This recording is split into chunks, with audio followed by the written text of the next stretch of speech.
Welcome back to Lift You Up Inspiring Health Stories. I'm your host, Tamika Bickham. I'm the founder and chief storyteller of TV Media Group. But for the purpose of this podcast, I am your health and happiness matchmaker. Now, before I introduce you to today's guest, you know what I'm going to ask you to do? Hit subscribe right there on YouTube if you haven't done it already, and turn on those notifications. Also, connect with me on LinkedIn because I'd love to stay connected with you. Now, today you're going to meet Shelly Baer. She is the founder and co-creator of Bold Beauty Project. It's a nonprofit. You're going to want to hear more about her story and this nonprofit and how they're shattering the standards of what beauty is. Our physical, mental, and emotional health is not just a want. It is a need for happy lives and prosperous businesses. Lift You Up is the podcast where we share inspiring health stories from business owners who are fulfilling their purpose to live their healthiest lives and helping you do the same. From former TV reporter to marketing entrepreneur and content creator, I care about sharing stories that matter and stories that connect us. I'm your host, Tamika Bickham, your health and wellness matchmaker. Well, today I'm so excited to be joined by Shelly Baer. Hi, Shelly. Hi. Thank you so much for joining me. Shelly is the founder and co-director of Bold Beauty Project, and I know she has so many more titles, so I don't want to mess it up. I'll let Shelly share that with us. Hi, Shelly. Welcome to the show. Hi. So good to see you. So good to be here with you today. Thank you. Tell us a little bit more about you and what you do. So I work at University of Miami Miller School of Medicine at the Mailman Center for Child Development, which is a center for children who have developmental disabilities and chronic healthcare conditions. And I'm in the training division over there. And I run leadership programs for the disability community, for professionals that want to create systems level change, for young adults with disabilities and high school students with disabilities and without disabilities. So it's an inclusive high school leadership program. My background is clinical social work. So I do some social worky stuff at the Mailman Center, but my role is really training, leadership, education. I also work with graduate students there that do their internship at the Mailman Center. So I wear a lot of hats at the Mailman Center. And I've been there 10 years. 10 years. Congratulations. And we were just talking about how much we love Go Canes. Yeah. I always like to have my Canes on the show. My fellow Canes. Good.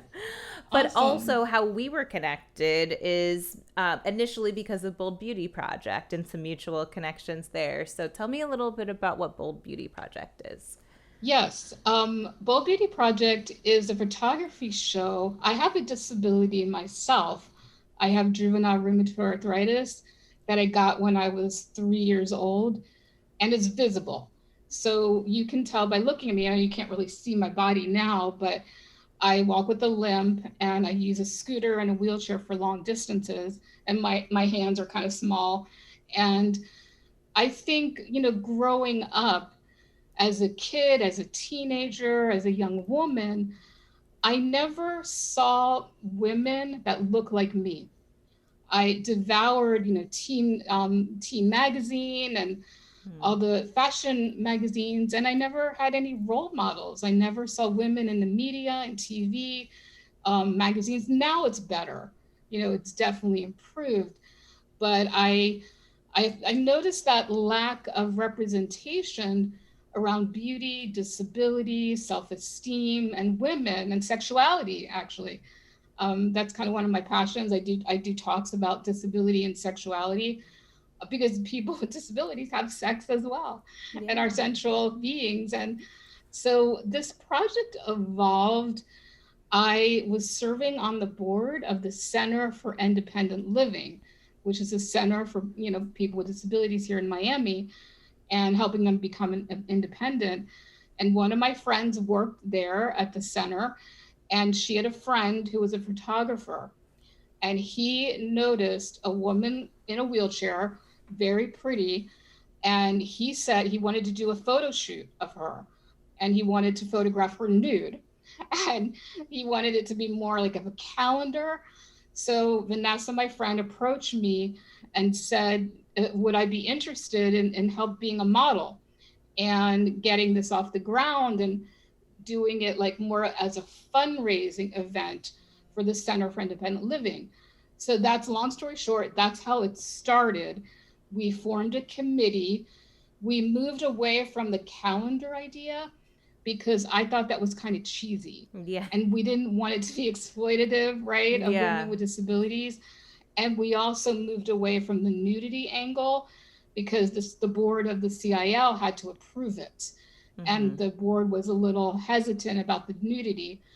But we actually allowed each model to define how they see themselves as beautiful. So some of them did pose semi-nude, but it was really the model's choice. And I was 42 at the time, and I had done a lot of work on my body image, and I started dating, and I had a boyfriend at the time. I was definitely a late bloomer because I didn't date at all in high school and college. And I just thought nobody would be interested in me because of my disability, my visible disability. Anyway, it made up for lost time. And I just was standing at a good place when I was approached to do this project. And I thought, people stare at me anyway. Like, I'm noticeable, right? You can tell that I have something going on with my body. And I didn't hesitate. I said, yes, I'll be one of the models. Because and then it exploded. Was that something you would not have done otherwise? Oh my in the God. past? Tamika, no way. I would have, if you had asked me 10 years prior, like in my 30s, I would have said, hell no, I'm not posing nude. I don't want to be a model. So it was interesting that I didn't hesitate. I usually analyze everything, and I said yes, and I was okay with it. And then the project blossomed and grew, and we gathered 20 women with various disabilities, physical and sensory. So we had blind women and deaf women, and we were very conscious of wanting it to be diverse disabilities, diverse ethnicities, and diverse ages. And we didn't do developmental disabilities initially because, people who have like Down syndrome or an intellectual disability, because I didn't want them to be exploited. I wanted them to understand what this project, the mission and the vision of this project. So we put that on hold, but it was so successful. We were in a gallery in Wynwood, and we had 20, they were large billboard size photographs. And it raised the most money for the CIL ever. And our committee, we couldn't let this go. At least I couldn't let it go. I was the co-creator and the founder. I don't know. So it just kind of was a transformative experience on a lot of levels. And I looked at myself in a different way. And I have some of the photos in my apartment. So whenever I'm like down on myself, I can, look at those images. And I just wanted more women to experience this transformative experience by being a model for a day and kind of owning their own beauty and defining how they see themselves as beautiful. So we reformed. I have a new team, a new co-director, Dr. Eva Ritvo, and she is a daughter with cerebral palsy, and she wanted her daughter to do this. And so Eva came on board, and now I have a committee, and we incorporated into 2015, and we replicated it in other cities, not just Miami. Oh, wonderful. So we have replicated it in Washington, D.C. in 2015, then in Philadelphia. I was born in Philadelphia, so we still have a lot of friends and family in there, over there. Okay. And then Texas. I'm from New Jersey. Oh, you are? Yeah. And we have it was replicated in Texas, some cities in Texas, and then in Panama. So wow. So you went international now. So it's really grown and expanded, and it's not slowing down right now during the pandemic. We obviously haven't been able to replicate it in other cities right now. When you replicated it in other cities, the individuals' photographs were all in each of those separate cities? Yes, we have a team in that city And then they recruit models that live there, women with disabilities that live there. Same with the photographers.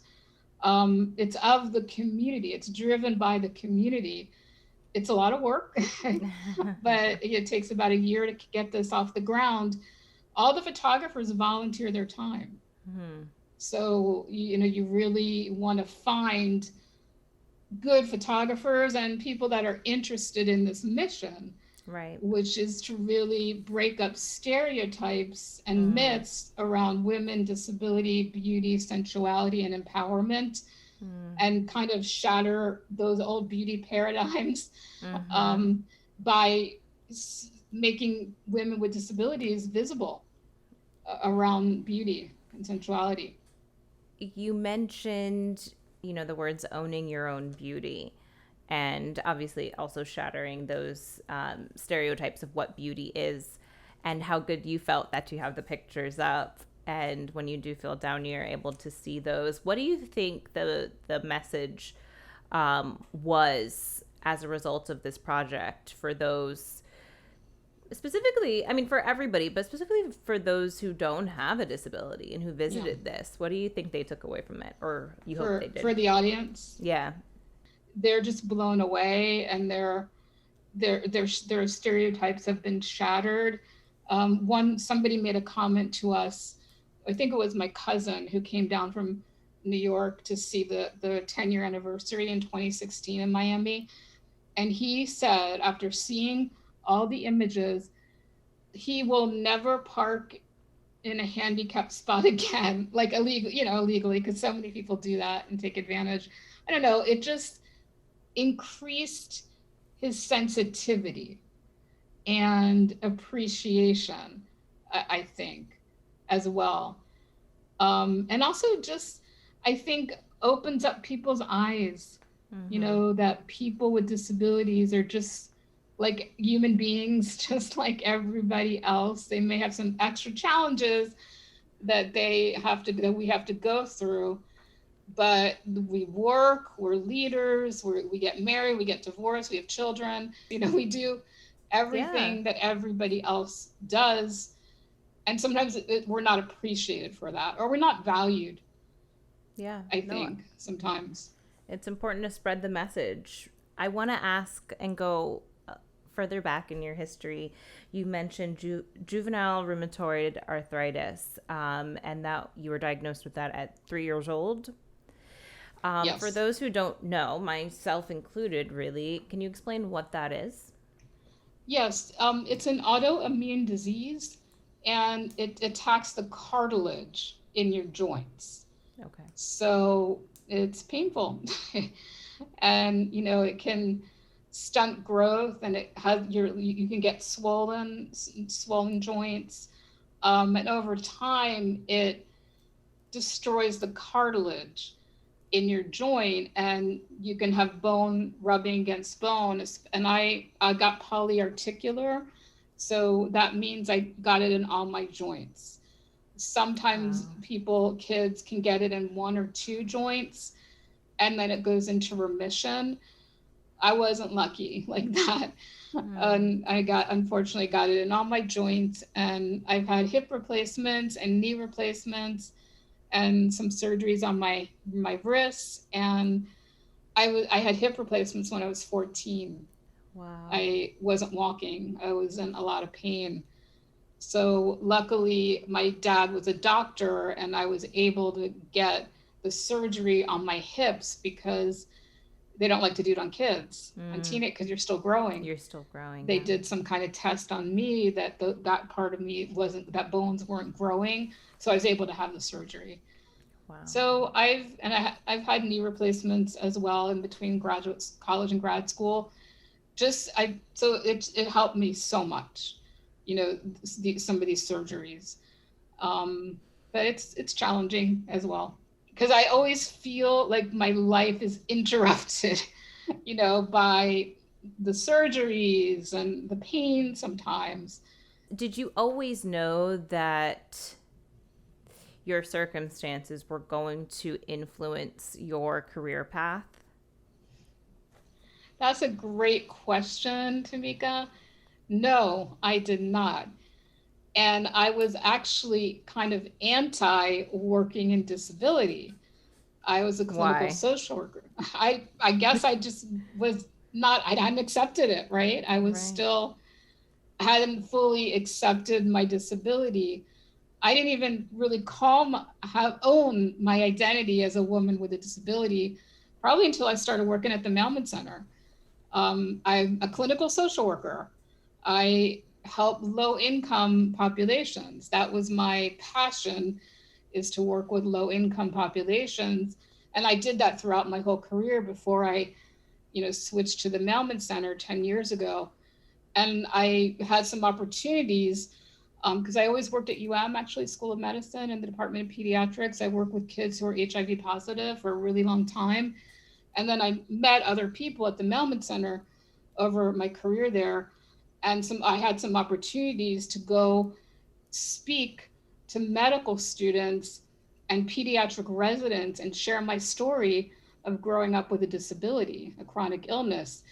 And Tamika, I was terrified because how do I share my whole life, Yeah. with future doctors and make it meaningful and relevant for them? I didn't want to just tell my, it's a sob story. I wanted to give them lessons learned. Mm. I'm a writer and a poet. So I ended up writing my story and broke it down into developmental stages of my life. And that was my beginning of learning how to share my story with a purpose, not just, blast out, all the anecdotes. I really wanted it to be purposeful, and I loved it. So Mm. I kind of learned and got over my fear of public speaking by starting to do this. And working as a social worker, I led groups, and I started presenting a lot. But I think that the shift that happened was when I was invited to share my story to future healthcare professionals. And then a series of events, I got hired at the Mailman Center full time to create this leadership program for people with disabilities. And I started learning about disability culture and the disability community, and feeling like, wow, I'm part of a community. I'm part of a tribe, even though we all have different disabilities. I work very closely. I was instrumental in hiring my assistant who's on the autism spectrum. And we work so well together. And I've learned so much about autism because of working with him. And I think it evolved to be good. It took me a while Yeah. to kind of feel comfortable and being okay, because disability was never mentioned growing up, in my family. I'm the only one. I have a sister and brother, and everybody's okay. Nobody else has arthritis or any other type of disability. But it was never said. Disability was never said. I knew I was different, and I knew I had arthritis. Why do you think it was never said when you were growing up? It's interesting. I'm not sure. I spoke with my mom recently. I don't know if you're familiar with that documentary Crip Camp. It's on Netflix, I and haven't seen it, but yes, a couple of you people haven't have seen it. recommended it to me. Yes, I I do would need to highly watch it. recommend it. It's all about the disability civil rights movement, about the leaders that were instrumental in that. And they all go to a summer camp. It was a camp just for kids with disabilities. And I said, why didn't you send me to a camp like that, when I was a kid? And she said she wanted me to be normal. And, it was interesting, like, Mm-hmm. as a parent, you're coming from that perspective. Right. And I hate that word normal, because what is normal? Yeah, We're exactly. all We're all unique. just human, Yeah, right? exactly. So we didn't have those terms as much as we do now. Yeah. I mean, I asked that question because my first inclination was maybe that your parents or your family didn't want you to feel isolated or different or like you weren't a part of, which I'm sure it came from like a very well-intentioned place. But like you mentioned earlier on, representation and then seeing others who are like you and having that kind of commonality there is so important. And it sounds like you found that now, Yeah. whether it was intended or not. Yes, exactly. And it is nice to have somebody that just gets it, Mm-hmm. and you don't really have to explain anything.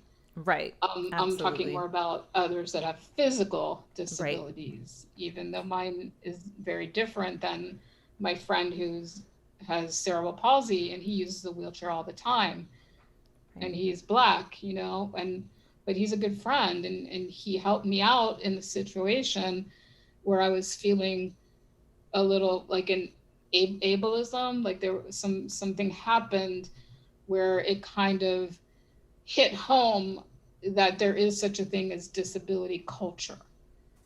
And never really thought there was, but there is. Hmm. I want to shift gears a little bit and ask you.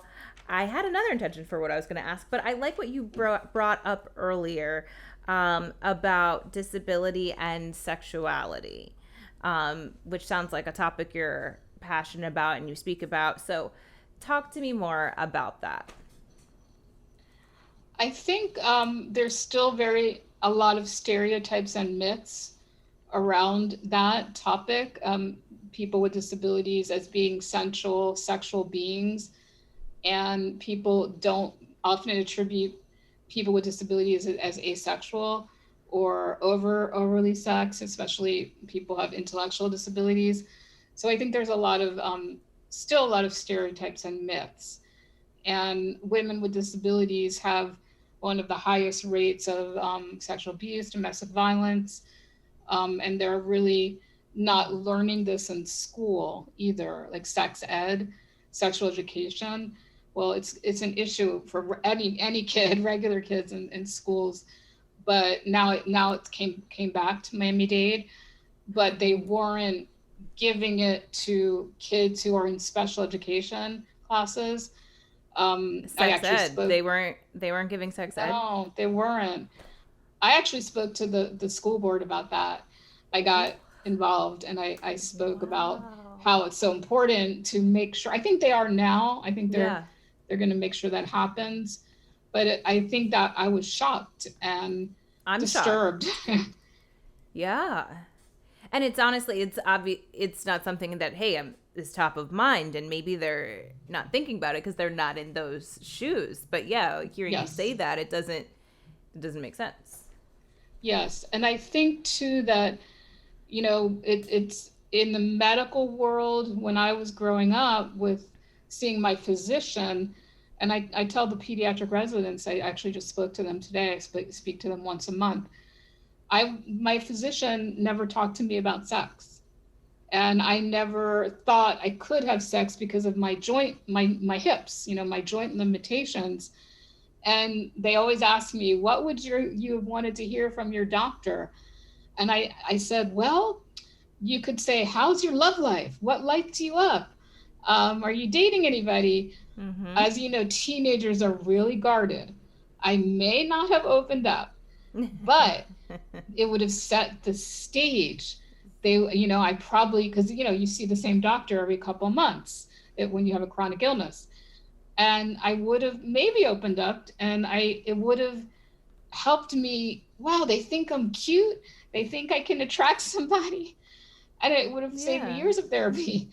I think if a physician had opened that door or began to talk about it, because even though you're a teenager, you still have all the hormones. You have crushes and you want to be prepared, and you want to help the parents be prepared and talk to their children, their teenagers with disabilities about it. One of the kids, young adults that I work with, when I did our leadership program, she was turning 30. She has cerebral palsy. She was in a wheelchair, She never had gone to a GYN, and she never really dated. And I was so sad. She's Hispanic, so they're more overprotective. But she was in my leadership program, so I couldn't really help her with that because it wasn't my role. But that just hit home Yeah. that we're missing a population of young people with disabilities Hmm. that are not prepared, or and she, she's great. She had so much to offer, and she was feeling like she wanted to have those experiences like everybody else. Absolutely. So I think there's still work to be done as far as Absolutely. educating. Yeah, and we were talking briefly offline about this and how often the disability community is left out of the diversity and inclusion conversation, and how important it is that we recognize that and, make sure we don't forget disabilities as part of that, because it's Mhm. intersects, right? I mean, I'd love to hear more of your thoughts on that. Intersectionality of, race, gay, lesbian, Mm-hmm. women, Yeah. low SES, socioeconomic status, religion, different religions. So we cut across disability has intersects with all those other social identities. And you can kind of be double marginalized because Right. what if you're gay, lesbian, then you're also in a wheelchair. So that's a little more, having more discrimination going on there. So it's complicated. Yeah. But people with disabilities are the largest minority in the United States, and we're still not fully represented in different spheres of politics and medicine and science and academia. And I'm on the committee at and we formed a ERG, employee resource group, and there's a disability one now, and I'm part of that. I think what can tend to happen is that we don't always know what to say. Like when it comes to, right, meeting, getting to know somebody with a disability, we don't know how much to ask, what to say. And some of those questions that can be difficult to bring up. So I guess what would you want, someone who doesn't have a disability to know? And what is the appropriate way to approach it, the conversation?